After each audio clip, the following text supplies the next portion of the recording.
Araw-araw na mga salita ng Diyos.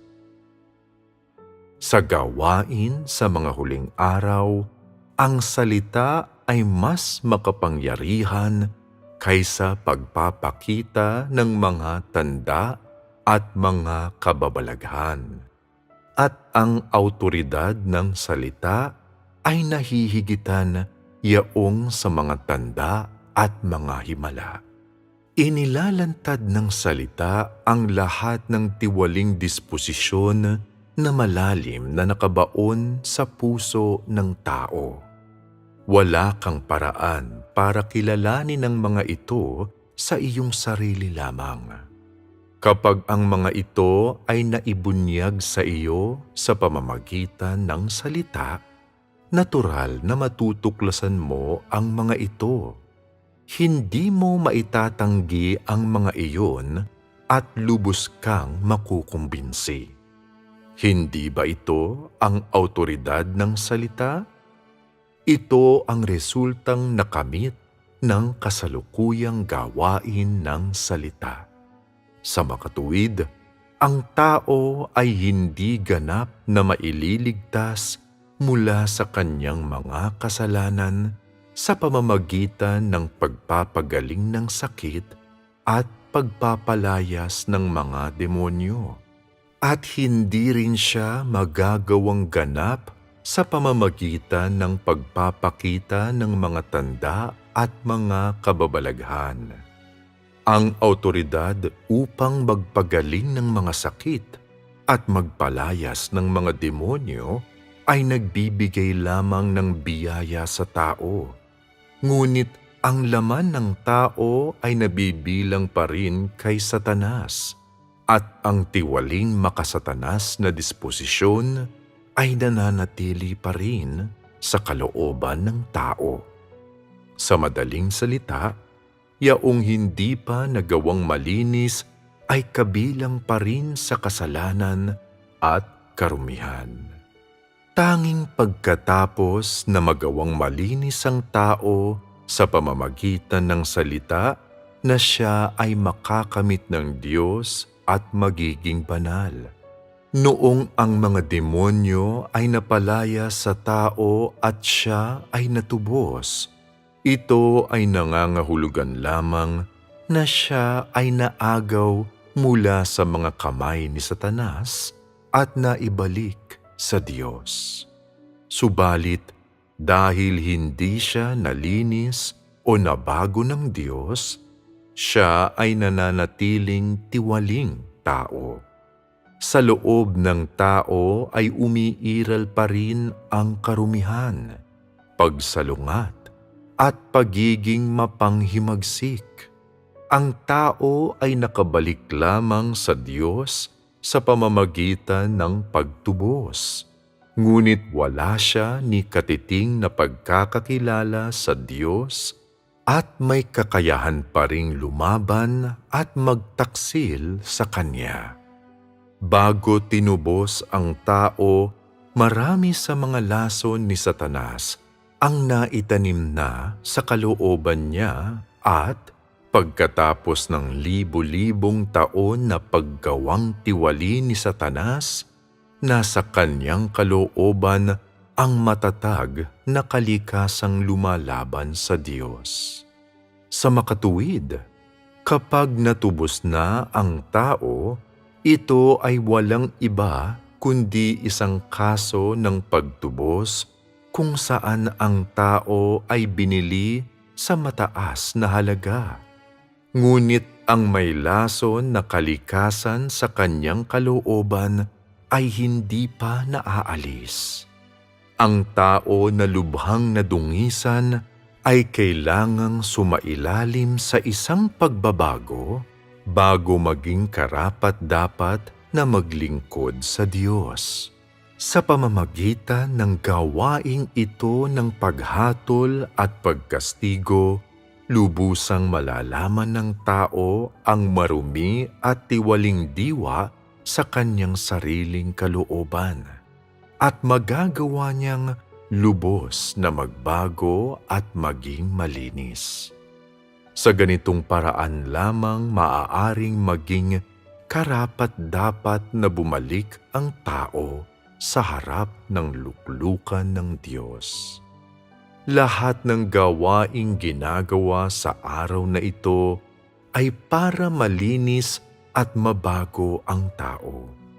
Sa pamamagitan ng paghatol at pagkastigo gamit ang salita, pati na rin ng pagpipino, makakaya ng tao na maiwaksi ang kanyang katiwalian at magawang dalisay. Sa halip na ituring ang yugtong ito ng gawain bilang pagliligtas, mas akmang sabihin na ito ay ang gawain ng pagdadalisay. Ang totoo, ang yugtong ito ay yaong panlulupig, pati na rin ang pangalawang yugto ng gawain ng pagliligtas. Ang tao ay nakakamit ng Diyos sa pamamagitan ng paghatol at pagkastigo gamit ang salita. Sa pamamagitan ng paggamit ng salita upang pinuhin, hatulan at ibunyag na ang lahat ng karumihan, mga pagkaunawa, mga motibo, at mga individual na pag-asam sa kalooban ng puso ng tao ay ganap na naibubunyag. Kahit na ang tao ay maaaring natubos at napatawad na sa kanyang mga kasalanan, ito ay maaaring ituring lamang bilang hindi pagkaalala ng Diyos sa mga paglabag ng tao at hindi pagtrato sa tao alinsunod sa mga paglabag ng tao. Subalit, kapag ang tao na namumuhay sa laman ay hindi pa napapalaya mula sa kasalanan, siya ay maaaring magpatuloy lamang sa pagkakasala, na walang katapusang hinahayag ang kanyang makasatanas na disposisyon. Ito ang buhay ng tao, isang walang katapusang pagpapaulit-ulit ng kasalanan at kapatawaran. Ang karamihan ng tao ay nagkakasala sa araw upang magtapat ng kasalanan sa gabi. Dahil dito, kahit na ang handog para sa kasalanan ay magpakailanmang mabisa para sa tao, hindi nito magagawang iligtas ang tao mula sa kasalanan. Tanging kalahati lang ng gawain ng pagliligtas ang nakumpleto, sapagkat ang tao ay mayroon pa ring tiwaling disposisyon.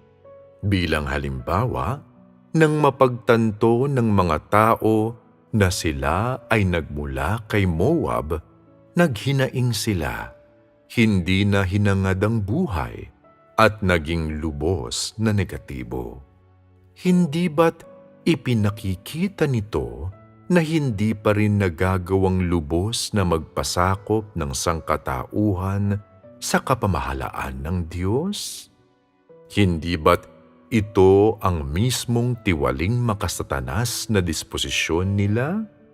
Nang ikaw ay hindi isinailalim sa pagkastigo, ang iyong mga kamay ay nakataas ng mas mataas kaysa iba, maging yaong kay Jesus, at ikaw ay sumigaw ng malakas. Maging isang minamahal na anak ng Diyos, maging malapit sa Diyos. Mas pipiliin namin ang mamatay kaysa yumuko kay Satanas, mag-alsa laban sa matandang Satanas, mag-alsa laban sa malaking pulang dragon. Naway ang malaking pulang dragon ay lubos na bumagsak mula sa kapangyarihan. Naway ang Diyos ay gawin tayong ganap. Ang iyong mga sigaw ay pinakamalakas sa lahat. Ngunit pagkatapos ay dumating ang panahon ng pagkastigo at, minsan pa, ang tiwaling disposisyon ng mga tao ay nabunyag. Magkagayon, tumigil ang kanilang mga sigaw at wala na silang paninindigan. Ito ang katiwalian ng tao, mas malalim kaysa kasalanan. Ito ay itinanim ni Satanas at malalim na nag-ugat sa loob ng tao. Hindi madali para sa tao na mabatid ang kanyang mga kasalanan. Wala siyang paraan para kilalanin ang kanyang sariling kalikasang nag-ugat na ng malalim, at kailangan niyang umasa sa paghatol ng salita upang makamit ang gayong epekto. Sa gayon lamang maaaring unti-unting mabago ang tao mula sa puntong iyon. Isinigaw ng tao ang gayon noong nakaraan sapagkat ang tao ay walang pagkaunawa sa kanyang orihinal na tiwaling disposisyon. Ang mga ito ang mga karumihan sa kalooban ng tao. Sa kahabaan ng gayong katagal na panahon ng paghatol at pagkastigo, ang tao ay namuhay sa isang kapaligiran na puno ng pag-aalala. Hindi ba't ang lahat ng ito ay natamo sa pamamagitan ng salita? Hindi ba't sumigaw ka rin ng napakalakas bago ang pagsubok sa mga tagapagsilbi? Pumasok sa kaharian. Lahat niyaong tumatanggap sa pangalang ito ay papasok sa kaharian. Ang lahat ay makikibahagi sa Diyos. Nang ang pagsubok sa mga tagapagsilbi ay dumating, hindi ka na sumigaw. Sa pinakasimula, ang lahat ay sumigaw, "O Diyos, saan mo man ako ilagay? Magpapasakop ako sa iyong pamamatnubay." Pagkabasa sa mga salita ng Diyos na, "Sino ang aking magiging Pablo?" Ang sabi ng tao, "Ako ay nakahanda." Pagkatapos ay nakita nila ang mga salitang, "At ano naman ang tungkol sa pananampalataya ni Job?" At sinabing, "Nakahanda akong akuin ang pananampalataya ni Job. Diyos ko, pakiusap, subukin mo ako." Nang dumating ang pagsubok sa mga tagapagsilbi, sila ay kaagad na bumagsak at halos hindi na muling makatayo.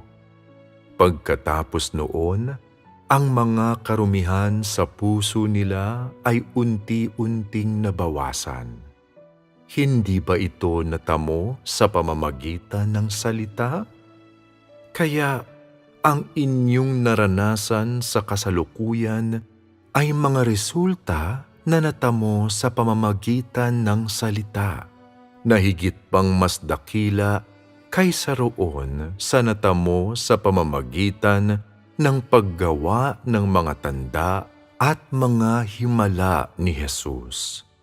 Ang kaluwalhatian ng Diyos at awtoridad ng Diyos mismo na iyong nakikita ay hindi lamang nakikita sa pamamagitan ng pagkakapako sa krus, pagpapagaling ng karamdaman, at pagpapalayas ng mga demonyo, kundi lalong higit sa pamamagitan ng paghatol ng kanyang salita.